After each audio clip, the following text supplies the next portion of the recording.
What is going on, world? What's up, YouTube? It's Zero here.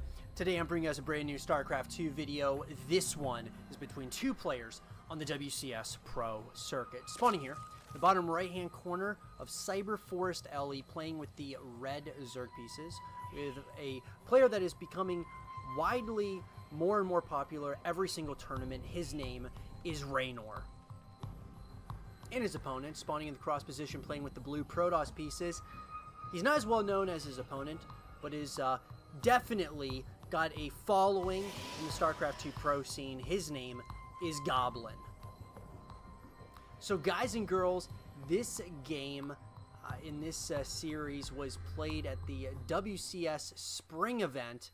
And of course, guys, WCS Spring, you know, one of those WCS stops, guys, that, you know, these tournaments are very important in the grand scheme of things for the StarCraft 2 Pro gamers, simply because these games, you know, if you are able to win any one of these tournaments, WCS stops, you automatically get a invite to BlizzCon, which of course is the biggest tournament of the year for these pro gamers.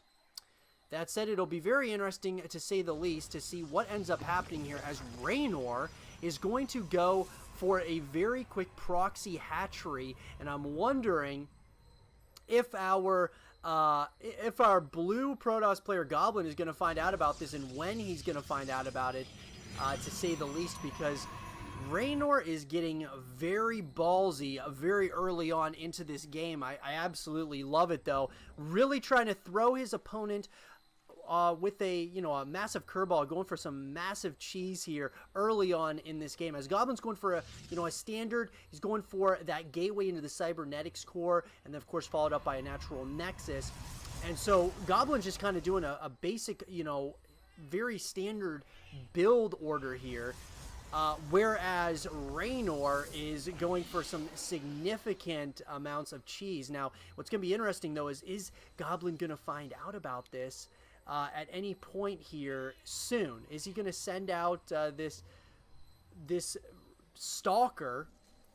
It does look like there are going to already be some Zerglings that are out on the opposite side of the map. They're going to start moving in here, and they're going to try to do as much damage as possible. They are going to try to get as much scouting information. Robotics facility is going down, and we are going to now see the spine crawlers coming in. This is where it's going to get very interesting. And still, now, Goblin does have that vision now at this point, but these Zerglings are going to be able to start kind of nibbling away here, and we are going to see more and more units moving out. Now, it does look like Goblin is going to try to wall this thing off. It's not completely walled off, though, at least at the time being. These Zerglings are going to be able to move in here. More and more are going to be coming as well, as these spine crawlers are out. This is bad. This is going to be really bad, as Goblin does not really know, did not realize that this was coming, but we are going to see the spine crawlers are going to go into position where they're going to be able to start target firing down some of these attack structures here shortly. The Zerglings are going to start doing a little bit of some damage as well. Lots and lots of Zerglings are now down at that gateway, or I should say at the ramp, as these spine crawlers are going to be able to take out that gateway. That force field is going to go down, but these Zerglings are going to be able to make it into that natural base location. Oh man, this is painful, as these Zerglings are doing so much damage, getting a bunch of those probes, and now they're trying to target fire down the sentries as well as the Stalker. There is going to be an Immortal that does come out onto the playing field, but is it going to be enough at this point, as there are going to be more and more spine crawlers that are going to be moving up that ramps here slowly. Now, you got to remember, guys, this is essentially an all-in here by Reynor for the most part. He has no other plan other than trying to just completely close this thing out right here and right now, as we are going to see these spine crawlers are going to try to burrow here, and it looks like one is going to be able to burrow, and this shield battery is up, but man, this is going to be a tough spot for Goblin. Goblin is being caught into a very interesting situation, as these spine crawlers are starting to do a lot of damage, and a couple more of those force fields, or I should say one force field, is going to go down. Now, you do not want to lose these Immortals. Those are going to be the kind of the lifeline here of this base, as these Zerglings are going to come in and get the surround on these Immortals. Now, the Immortals are they're able to take so many hits, But man, these tech structures are starting to do a lot of damage. Oh my god, the amount of damage that's happened. And what's the backup plan here? I mean, there's not really a backup plan so far for Reynor or for Goblin. Goblin's just got to hope that he can hold on a little bit longer as he's getting another gateway put up.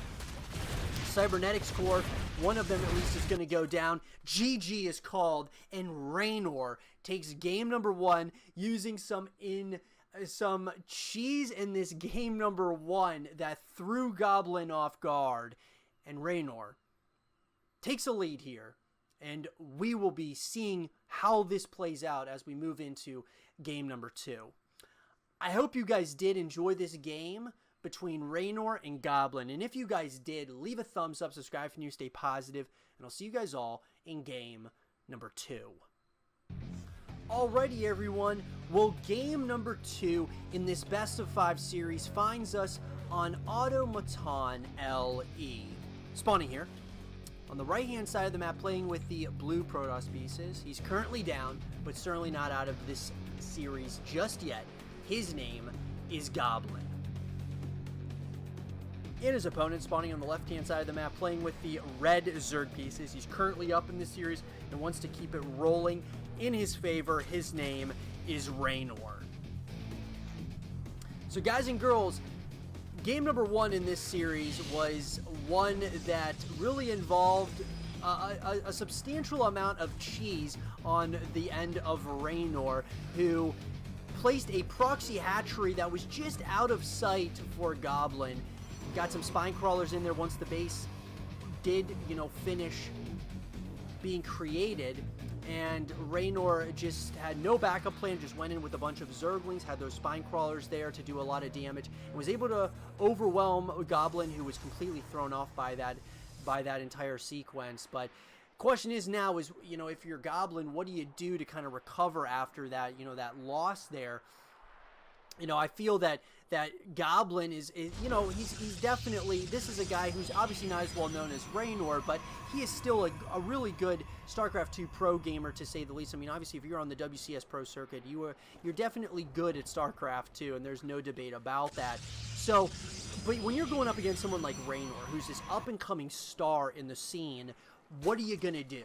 How are you gonna exactly what is it gonna take for you to really kind of get over that really, quick cheese play and kind of move into what you want to do, which is a macro focus game? And we can see that Goblin is going for a very similar build to what he did in game number 1. He's obviously thinking to himself that there's no way that Reynor is going to do more of the same once again, which it does not look like Reynor is doing that. He is going to go for that hatch gas pool opener. I'm wondering if he's going to open up into that third hatchery here shortly. But it does look like Reynor is going to see exactly what's going on. We're going to see Goblin, of course, going for that gateway into the Cybernetics core and then into the natural nexus. It does look like Reynor is going to be seeing this here very shortly. Does see it just now. And we are going to have some Zerglings that are going to start moving across the map now. So, I gotta say, it does seem that Goblin was just completely thrown off there, but I would like to see a macro-focused game between these two, because then it's going to show the real skill of that macro as well as the micro, and that's what I'm going to be interested in kind of to keep tabs on here as this game kind of progresses. As we see Reynor going for the metabolic boost upgrade, which of course is a Zergling speed upgrade, and he is going for that third hatchery, so he wants to, instead of getting aggressive and having some cheese, at least in the early stages, he's going to go for, trying to get a little bit of a booming economy here and try to out macro his opponent. Goblin seems to be doing the very kind of what he wanted to do in game number 1, but wasn't really given the time, and that is he is getting that robotics facility, and then he's also going to start the immortal production. We're also going to see a Twilight Council followed up here, and from the looks of it, I don't believe our Zerg player, he has no idea what's going on as of yet. Now, we are going to see Nematized Carapace finishing up in less than 5 seconds, which is the Overlord speed for the Zerg. He is going to be able to see exactly what's going on relatively quickly. We are going to see War Prism is going to be coming out of that robotics facility now. We're also going to see the Warp Gate being researched out of that Cybernetics core. So, pretty soon, though, Reynor is going to see exactly what is going on. He sees everything that's going on, at least for the time being, and that's what guys like Reynor, Cyril are so good at, is that scouting information and just getting, you know, putting their units in the right places to figure out what the opponent is doing. Now, we are going to see a Baneling nest that's going to be coming in here shortly. Now, it does look like Goblin is planning on using his War Prism, maybe going for some, you know, some drops here. Now, Goblin has no idea about this Baneling nest, at least at this point. Those Banelings are, you know, when we talk about the ZvP matchup, if you're going with the Immortals as a Protoss player, I mean, those Immortals can take a lot of hits from the Baneling, so you don't need to be necessarily concerned substantially for the Immortals. And it looks like he's going to continue that, ramping up that production here with the Immortals, and I like the decision a lot. Now, Reynor did see this War Prism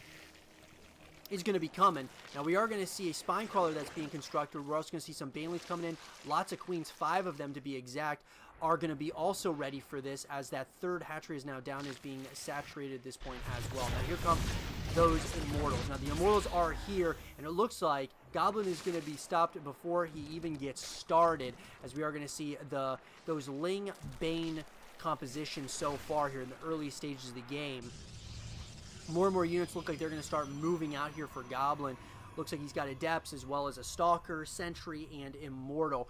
Resonating Glaives is going to be finishing up less than 10 seconds for Goblin, and we're going to start seeing that creep spread is starting to move out. So what I'd like to see Goblin do is go ahead and start trying to kind of put this, you know, keep this creep spread at bay and don't allow it to move out too far, because you of course want to keep your that Zerg opponent on his toes somewhat and not able to do whatever he damn well pleases. Now, it does look like we are going to see some of these units are going to start moving in. The Shade's going to be coming in towards that main base, or that main ramp here. It's all going to come down to the positioning as those Banelings are going to start trying to hit here, as they are going to do that. The surround is going to come in, though. It looks like Reynor wants to pounce on this army. He does get the surround on some of these units. This could be huge, as we are going to see a lot of those Queens are jumping into the mix here, and they are transfusing one another. One of the Immortals is being left by himself, as we are going to see once again those Adepts are going to try to do as much damage as possible, but the Adepts, most of them are able to flee for their lives, as Reynor looks like he was able to get a lead, and you saw little similarities there from Cyril as he was trying to do the surround, and he's going to try to do it once again. These Zerglings are going to try to follow those Adepts, and here come the transfuses from the Queens. Those Queens are just so good for on the defensive side, and that's what you really want to have. It looks like Reynor is trying to kind of hide his hand as he wants to try to kind of surround this army once again. The Queens once again are going to try to get into position here, and we are going to see the Zerglings are going to be moving as well all the way around. The surround is coming in. Oh my god, this army is being swallowed alive right now. The Banelings are coming in. The transfuses are coming. GG is called, and Reynor takes a quick 2-0 lead over his opponent. I hope you guys did enjoy this game between Reynor and Goblin, and if you guys did, leave a thumbs up, subscribe if you're new, stay positive, and I'll see you guys all in game number 3. Alrighty, everyone. Well, game number 3 in this best of 5 series finds us on King's Cove LE. Spawning here, in the top left-hand corner of the map, playing with the blue Protoss pieces. He's currently down, but certainly not out of this series just yet. His name is Goblin. And his opponent spawning in the cross position, playing with the red Zerg pieces. He's currently on match point, wants to close this series out right here and right now. His name is Reynor. Alrighty, guys. Well, this game and this series was played at the WCS Spring event.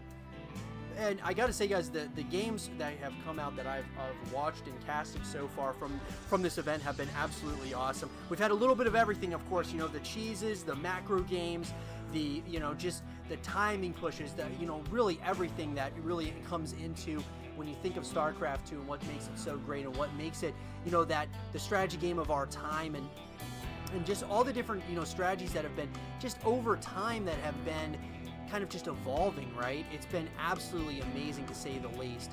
And this series has been one that's been really great as well. You got some cheese in game number 1. Game number 2 was a little bit more of a macro focused game, But Reynor has just been on top of his game, man, just playing out of his mind. Now, it does look like this probe is going to see possibly what's going on. Is he?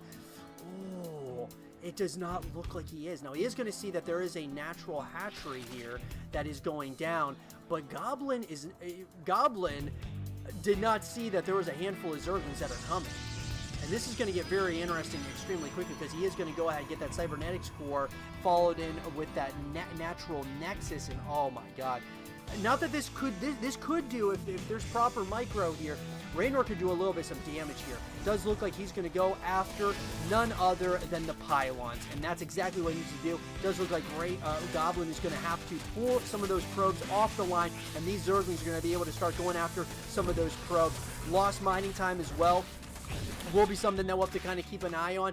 These Zerglings are just becoming such a nuisance for Goblin here, as he's going to have to just try to, you know, micro his units properly. And it does look like we are going to see that natural hatchery is going to go down now, or is already down. It's going to be finishing up here shortly for Reynor. And the follow-up here is just Reynor's going to be able to move now into, you know, his, like, kind of his build. And this is able to do a little bit of some damage. Those Zerglings are going to be able to get a few kills here and there. Looks like those probes were able, nice play there by Goblin, to get the surround on some of those Zerglings. But these Zerglings are just so much of a nuisance at this point. Just a lot of lost mining time.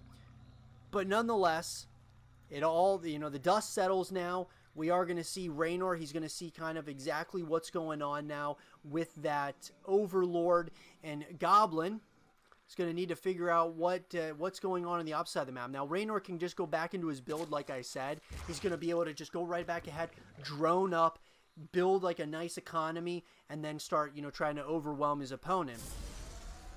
And, you know, actually, when you really think about it, Goblin actually did a pretty good job there on the defensive side. You know, he didn't lose any important tech structures, didn't even lose any pylons. He might have lost a couple of probes, but nothing too crazy to say the least. We are going to see out of Goblin, though, he is going to get that Warp Gate research coming in out of the Cybernetics core, which is pretty much the most standard upgrade for a Protoss player.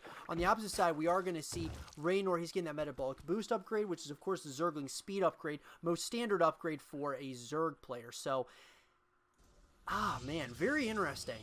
You know, it's going to be some interesting play here. I have a feeling here in this third game, as Goblin's going ahead and getting that Stargate out. So he's going to change his build order just a little bit here in this one. We did not see a Stargate in the previous couple of games. Reynor's going to go ahead and get his third hatchery down.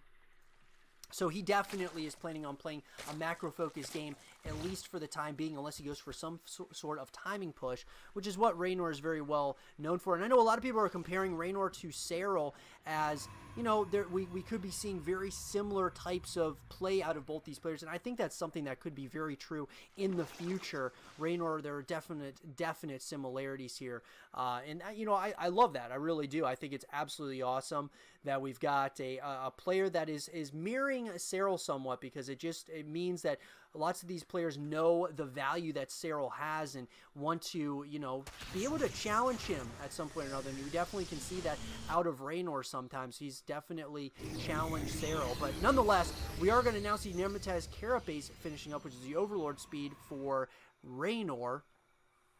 This is also going to be followed up with a Roach Warren. The Roach Warren is going to be finishing up. We're seeing a lair coming out, so it looks like Reynor is going to try to get those higher tier lair-based units here shortly, as it does look like Goblin is planning on getting that third hatchery, or I'm sorry, that third Nexus here shortly.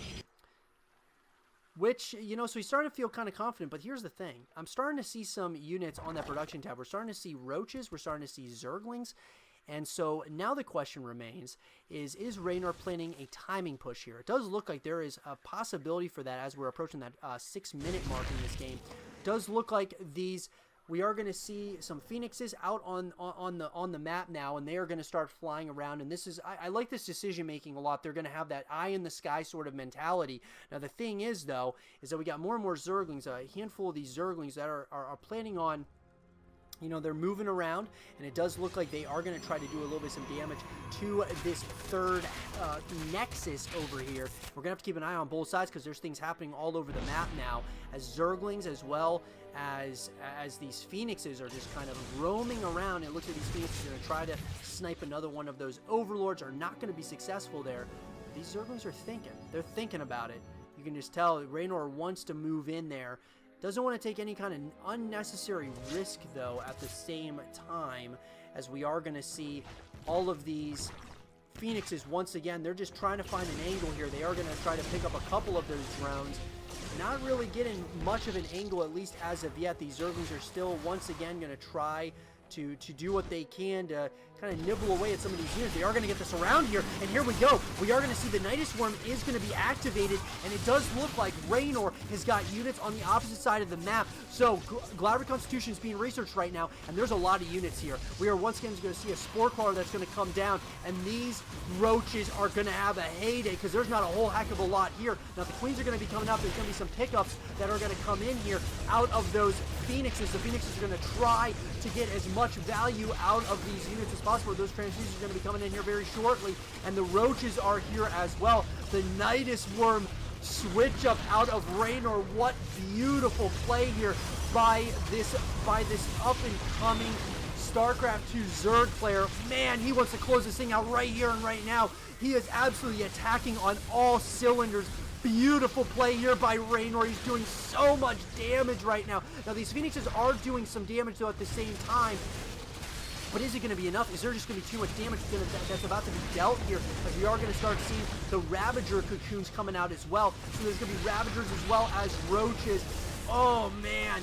It looks like Reynor wants to finish it. He wants to end this thing, as we are going to see now a Void Ray coming out. Another Void Ray is going to come out as well, and it looks like this might just barely be able to get cleaned up, but there's just so much damage being dealt here on this side of the map. Reynor is just kind of hitting pylon after pylon. A lot of these structures that were being powered by those pylons are going down. Oh man, Reynor is doing so much damage right now. There's still a lot of units here, though. There are still a lot of units, but it just looks like, how are you going to be able to compete with this as these Phoenixes are trying to get those pickups on all of those, on those Queens? They do clean those up, but these Roaches are doing a lot of damage now. They're taking out so many of these probes, and now more units are coming into the main base location, killing probe after probe after probe. Oh man, Reynor is everywhere right now, doing so much damage. He is just taking out so many of these structures. The Void Rays are out, but what is it just a little bit too late? Spore Cars are being constructed here. These Spore Cars are going to be able to do as much damage as possible right now. Beautiful micro there on the Ravager. Oh man, this is just so painful to watch because Reynor is all over the place. He is just killing so many probes. And even though he has a good amount of units here, as far as those air-based units, it just doesn't look like it's going to be enough because more and more Roaches are going to be coming in, more and more Queens are coming in as well, and these units are just, once again, they're going to have to mass recall from one base to the other, and Goblin just has to try his luck with holding on here. These Roaches are just doing so much damage. That third hatchery is up and running now as well, and as this game is just going, how is Reynor going to have or I should say Goblin, how is he going to have a chance with all these probes just going down? So many probes are just being destroyed right now, and now more and more Roaches are going to be coming out. Wow. Unbelievable play here. That Nidus Network switch up, guys, that even threw me off guard. And now, you know, Goblin sees exactly what's going on, but he did not see this until that last moment there, as we are going to see once again, we are going to see Reynor.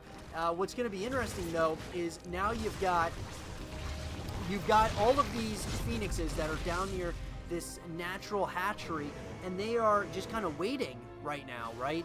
And it does look like there is going to be another Nidus Worm that's going to be coming in, but man, it's like these Void Rays are coming in there. They want to do as much damage as they can on the opposite side of the map. There are a lot of units here that are going to be able to do some damage, but I'm just wondering now, you know, now that there are just so many units here, it does look like that mass recall has to be called here. And it does look like those units are going to be able to take out a lot of these units, but GG is called, and well played. Reynor is able to sweep his opponent and move on to the next round. I hope you guys did enjoy this game and this series between Reynor and Goblin, and if you guys did, leave a thumbs up, subscribe if you're new, stay positive, and I'll see you guys all in the next one. Peace.